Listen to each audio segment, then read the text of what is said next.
It's officially winter. I'm going to talk about the best time of year to wear fragrances, and these are my favorites from my 500 plus bottle collection that I'm going to be wearing all winter long. We got some designer and some niche, but if you want to see clones, I can definitely make another list. Hit that thumbs up, subscribe, and let me know in the comments if you want something like that. Let's get into it. We're starting off strong. So hold on to your pants, because you better be wearing pants while watching my videos. I'm just saying, unless you're on the toilet. We got the first fragrance coming up here. You may not have heard this fragrance, but now you have. This is Nishane's Fan Your Flames. One of my favorite from their entire collection because it's so incredibly unique. You get coconut, rum, and tobacco, but it's also sweetened up with tonka. There's also some warm spice in here as well. The tobacco and the rum combine together to give it this warming effect. We're also getting this coconut. It's a weird combination, trust me, but it works so incredibly well. It's warming, it's inviting, it's a little bit seductive, but it's like a classy, masculine, sophisticated date night fragrance. I absolutely love this stuff, and the performance to it is very good. Oh my goodness, I feel like cuddling up with you by the fire when I smell something like this. I love it. Only in a friendly way. Get your head out of the gutter. The next one, new to my collection, and as soon as the cold weather started, I started wearing Azzaro Forever Wanted Elixir. This is kind of in the style of like your Tuscan leather, your ombre leather type of smell, but it's very different. This is raspberry, leather, cardamom. You get a little bit of this like leather raspberry that you would out of like Tuscan leather, but it's so much sweeter. It's warm, spicy, and also the leather from this fragrance transitions so well. It literally becomes a beast at the night, like a friggin' werewolf, okay? The leather to this starts out smooth. It's very calm. It's like kind of like a leather seat kind of leather. But as this starts to dry down, the leather in this fragrance becomes more animalic, and it gives this like dirty edge to it. Not in a bad way. May not sound good, but I'm telling you, this stuff is like, oh my goodness, I was so excited to wear this. I honestly got this in like the wrong season because I couldn't wear it. But as soon as it got cold out, I started wearing this. It's very warming. It's very inviting. It's kind of like niche-esque smelling when it becomes more animalic. So be prepared for that. That's not for everyone. But for me, in a fragrance collection like I have, to the point where it's literally overfilling out of my cabinet, I like the unique stuff. Now this next one goes hand in hand with another from the brand that I absolutely love. This is Maison Margiella's Replica Jazz Club. This fragrance line, Replica, replicates scent memories, places and moments in time. Like for example, this fragrance is inspired by Brooklyn 2013. So what this smells like is the inside of a jazz club. You're getting some drinks, cigar smoke floating through, but you also get this kind of like woody, inviting kind of smell that you would out of like the stage and the tables, and a little bit of pepper and like warm spice a little bit to add it this nice touch to it. It's like a sweet vanillic kind of rum in here. My goodness, this stuff just smells absolutely fantastic. Now, Maison Margiella's Replica by the Fireplace, I talked about last year. It was on my last year's list, but that one also goes hand in hand with this one. These are both fantastic fragrances. This is more of a sophisticated date night out, and By the Fireplace would be your sophisticated date night in. It's really good. Or whenever you want to be indoors, cuddling up next to someone, By the Fireplace. When you want to go out with them and have a good time and dress up, Jazz Club. It's sophisticated though. You can't get away with this dressed normally. You have to dress this stuff up, and this will truly shine like my friggin' forehead from this light. We gotta move on because we got a lot of fragrances to cover here. This is my most complimented niche fragrance in my collection by Killian's Angel's Share. This fragrance, admittedly, not for everyone. This is a gourmand fragrance with a boozy top. Picture cognac. You get vanilla kind of tonka smell, but it also has this like chocolatey praline smell as well. Very gourmand, but the cognac note to this, the boozy undertone, just gives it so much class. I absolutely love this stuff to the point that I've worn it in the high heat. I've worn it in the winter. I've also worn it to the gym when I was testing it for video, of course. I would never, I'm not that crazy, guys. I know when to match my situation with my fragrances. Come on. I'm Chad Secrets. It's one of the most addictive fragrances in my collection. It gives me a very confident undertone when I'm out in public. I just feel like I'm the king of the world when I wear something like this. It attracts compliments very well because also women and men want to just know what that is. It's very unisex. Anyone can get away with it. Not if you don't like sweet gourmandy fragrances. So keep that in mind. But in my collection, I absolutely love this. This is a keep 10 for life for me. Okay, now we're actually doing another new release from this year. This is the new Stronger With You Parfum. This one got a lot of hate when it came out because it's a little bit more risky smelling and more daring smelling than the others in the line, which I actually think is fantastic. That's why I love this fragrance. That's why it stands out to me even more than Absolutely, which I also love and you could also put on this list. But this has that like chestnut roasted on an open flame type of smell. It also has vanilla and some pink pepper. But what really shines is this like almost smoky leather accord that you get kind of underneath all that just shines through. It gives it such a bold, sophisticated edge, and it does something that no other Stronger With You fragrance, from the best of my knowledge, has done. I love love this line, but this one is just the most sophisticated,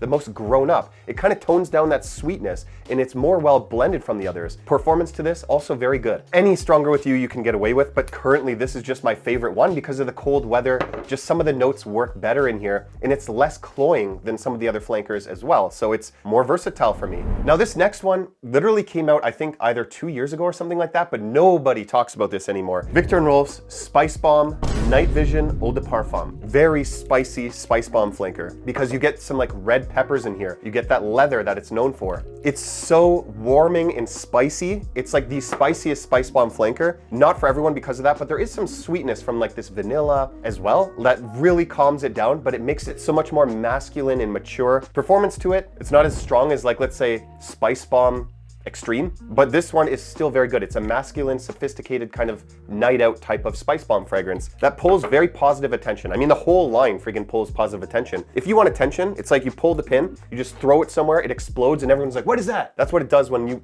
spray this sucker on you. The whole spice bomb line, fantastic for the cold weather. The next fragrance, we're going niche. Probably my favorite from the brand. This is Parfums de Marly Herrara.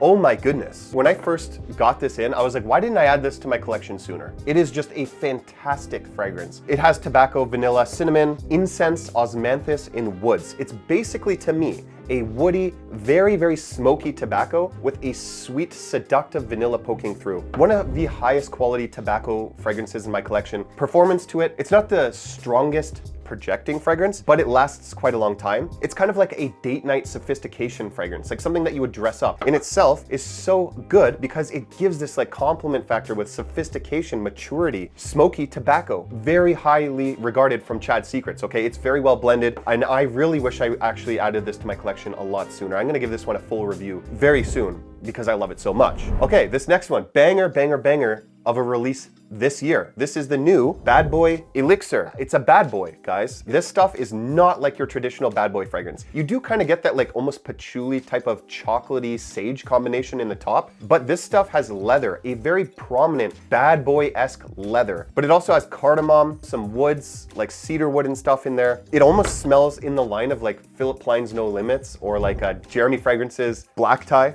which I have up there. It's like a sweet, masculine, kind of mature, sophisticated scent profile. Not for everyone. It smells borderline niche. There's also some like fruity notes to brighten it up. I'm not sure which ones. It's very hard to describe because there's a lot of like nuances going on in here. It's not like your traditional designer fragrance, but it definitely matches the name. Performance, absolutely beast mode. Very, very strong. Not gonna be for everyone because it's very loud and it's very aggressive, but those type of people who want a fragrance like that, this is your pick. I'm telling you, you cannot go wrong with this one. Now the next one, I recently smelt at my friend's house, Chad from A Gentleman's Journey, and immediately went online and bought it right then and there. This is Dunhill's, it's from Dunhill's signature line. This is Egyptian Smoke. This almost to me smells like a rose oud combination, but it's not. This is only like $75 Canadian, but smells like literally Louis Vuitton could release this, charge $450 Canadian, $600 they could charge for this, and people would buy it. But because it's from a relatively like not really talked about anymore brand, Dunhill, it gets no mention. But this stuff is so high quality smelling, I could not believe it when I saw the price point of this. You get some tobacco in here, which is very prominent, almost like the initio side effect, but it's calmed down with this like rose in there as well. You also get some Palo Santo and vanilla and cacao. I think that the cacao, like this chocolatey accord, is combining with the Palo Santo and it's giving this like oudy smell. It's like almost like a rose oud smell. This stuff is not the strongest fragrance. However, longevity is quite good. You're not gonna knock someone out from this. You definitely could with the bottle though. I'm telling you, this stuff is heavy. Like look at that thick base. The smell of this knocked me off my feet in such a pleasant way. It's like I was dancing with it and it swooped me and twirled me into its arms, and now it owns me. You know, that's the type of fragrance this is. It takes control of the situation you're in. I had to buy it. It's so friggin' fantastic. The whole line is underrated. Their entire signature line, just give them a try, trust me. You're gonna notice a lot of my stuff on this list are not blind buy safe. I don't recommend any of these for blind buys, especially in winter, because that's when you can do the more daring scents, and this one is no exception to that rule. It's your drunk uncle stealing all the turkey and puking in your kitchen. This is Xerjoff's Tony Iommi Monkey Special. A freaking fantastic fragrance that I can only wear maybe once or twice a year if I'm lucky. This stuff literally smells like booze, like you're combining like rum You're also combining beer. You're also combining patchouli and a little bit of rose and leather. This fragrance smells like a drunken rock star. But because of that, it gives it this masculine, sophisticated, mature vibe. And it's unlike anything you've ever smelled. But it almost smells like it has like a banana rum. And it not just because it says monkey special, but it genuinely has this like banana type of smell underneath it. It's so weird. It's a banana next to a banana. It's not for everyone, definitely not blind buy safe, but trust me, make sure you are sober when you wear this stuff out because you will get pulled over and you'll probably get charged with a DUI based on the scent profile alone, even if you didn't drink. So be prepared. Have a script with you in the car. No, sir, I did not drink tonight. This is my Xerjoff Tony Iommi Monkey Special. I'm not giving legal advice. I'm not a lawyer. I am a fragrance influencer, so don't take my legal advice, okay? Let's move my spiky plant out of the way so we can talk about one of my favorite fragrances in my entire collection. You guys know what this is. Hugo Boss Bottled Absolu, a fantastic designer fragrance that smells 10 times more expensive than it is. This is leather patchouli incense with this almost like caramel, thick kind of dense sweetness that sits on top from Divana in this combination of other sweet kind of syrupy notes that are blended in here. It's so good. It's super strong too, like 12 hours we're talking of performance. Very loud, especially in the first couple hours, but it's unlike any other designer that you've ever tried. I always hype this stuff up because I love when brands take risks. They make something that's not mass appealing, not gonna sell to the majority of people, but they go out on a limb and try something daring. That's what Hugo Boss did here. That's what they've done in the last 3 years. And that's why I glaze the hell out of them, even though I have no affiliation with the brand. Fantastic fragrance, deserves a lot more love, and one of my favorite fragrances ever made. So this next fragrance on the list is niche, but it may be one of my most complimented fragrances of the entire year, and not just the entire year, but all time, because this stuff, I'm not sure what it is, but it's a friggin' magnet for compliments. This is MFK's Grand Soir. What a fantastic fragrance that I wish I had so much sooner. The reason I didn't like it at first, and the reason that I stayed kind of away from it, is because the first time I tested this fragrance, it was a little bit too feminine for me. But when I actually got a bottle, wore it on my skin, tested it out, that completely went out the window. This is vanilla, it's amber, this labdanum and cinnamon bark combination. So it's woody, it's a little bit slight hints of spice. This stuff is so good. I don't know why. I've said this story probably twice on my channel already, but some woman literally passed behind me and put her nose pressed into my neck because of how good I smelled. I don't have affiliation with the brand. I just find that story absolutely hilarious. I was the talk of the town after this, and that was 3 hours after I sprayed this and she was 3 feet behind me. Insane. Performance to this one, way better than you'll even realize. You're gonna choke people out and you won't even be able to smell this after 30 minutes because of how strong it is. Anosmia is a real thing, trust me there. And so is performance anxiety, erectile dysfunction. So be careful, guys. Always go into everything with a calm mind, a light vibe, and with confidence, because you never know what kind of situation you're gonna find yourself in. I'm not sure what I'm talking about here. I'm not sure. I'm losing my mind, and it's time to talk about the next fragrance. You guys have not seen me cover this one on the channel, I don't think, but this has been a kind of gate-kept fragrance, I guess. Prada L'Homme Intense. I genuinely thought this was discontinued, but this is definitely my favorite from the entire line. So it's almost soapy. This one adds this tonka bean in leather, in patchouli and sandalwood. It's creamy, it's forward with iris. Also a woody sophistication that sits underneath. It's the sweetest of the bunch. It's the most compliment magnet of the bunch. I mean, Prada L'Homme Low worked great for me in summertime. This one works great for me in wintertime, and I'm gonna wear this a lot more this winter. But a fantastic addition to your wardrobe for a classy kind of dressed up scent profile that you can wear out on dates, wear out to business meetings. It's very versatile in the winter, and that's why I think something like this is fantastic. The note of iris can be seductive, but it can also be professional when done with different types of iris and done and blended in different ways. This one is a sleeper agent, waiting to attack. Okay, this next one, you would not, I'm telling you, nobody would have expected to see this on my winter list. I'm telling you right now, I have been enjoying the hell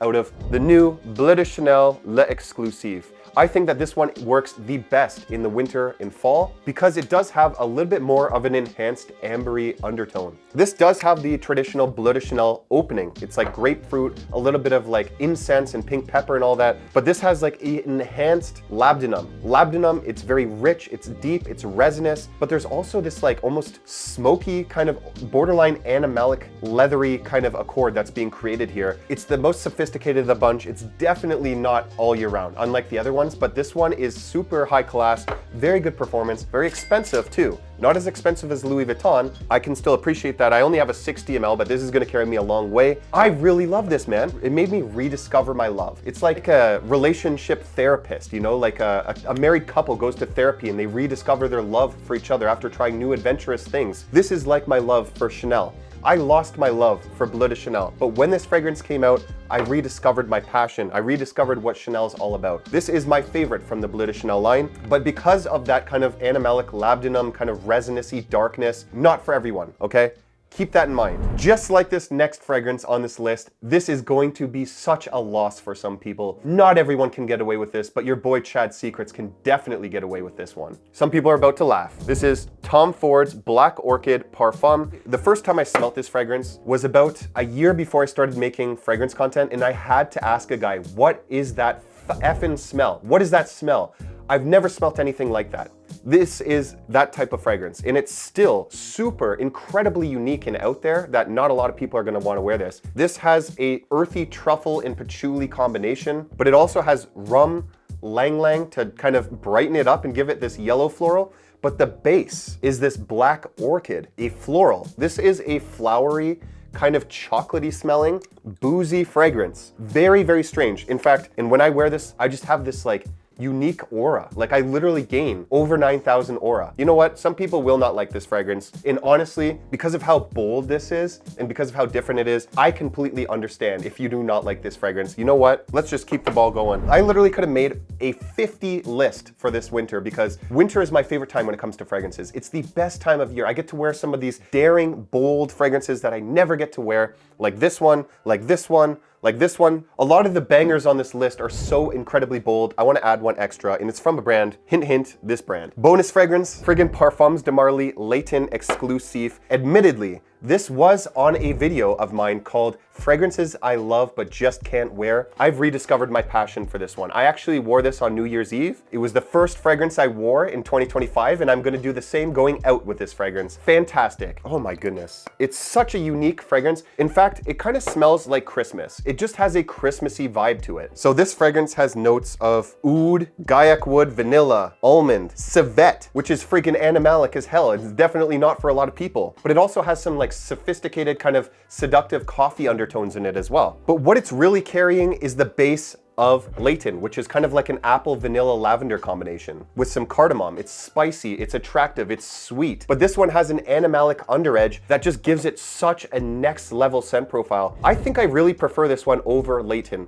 Layton in itself would probably get a better rating from me just because it is more well-rounded as a signature scent that you could wear all year round, but this one is more of an intriguing scent profile to me. Something I can only wear like 2 or 3 times a year at the most. Layton you can definitely wear as a signature scent, but this one is just so intriguing. It's so like, what did I just smell, you know? And that's the type of fragrances I love. I'm a fragrance guy, okay? I cannot show up to events where people know me, or let's say my friends and family who know that I'm a fragrance nerd, smelling normal. I just can't. I can't wear the mass appealing stuff because they're like, oh yeah, that's not you.